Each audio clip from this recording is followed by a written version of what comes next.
ਹੁਣ ਤੁਹਾਨੂੰ ਸੁਣਾਉਂਦੇ ਹਾਂ ਕਿ ਆਮ आदमी पार्टी का की कहना अरविंद केजरीवाल के अस्तीफे तो बाद।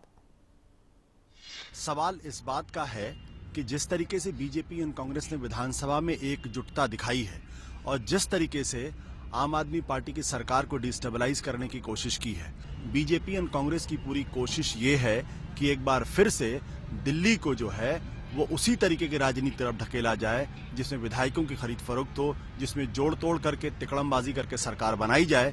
क्योंकि ये लोग ये नहीं चाहते हैं कि अगर आज की तारीख में चुनाव होगा तो उसमें इन सारी राजनीतिक पार्टियों को बुरी तरीके से हार का सामना करना पड़ेगा।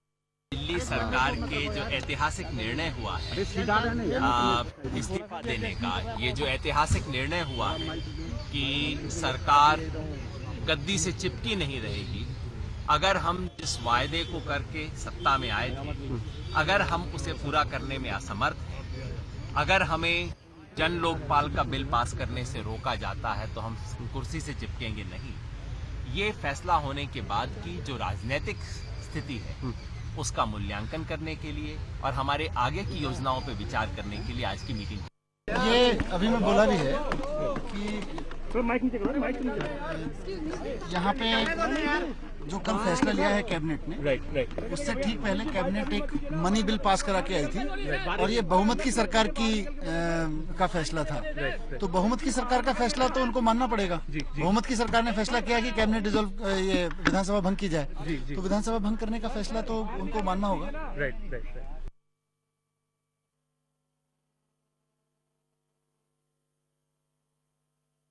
है कि उनको सुशासन करने का अवसर मिला था पर वो उन्होंने गंवाया है और ये भी बात सिद्ध हो गई है कि वो आंदोलन कर सकते हैं पर शासन नहीं चला सकते और इसलिए दिल्ली की जनता ने उनको जिस भावना से चुनकर दिया था वो जनता का अपेक्षा भंग हुआ है।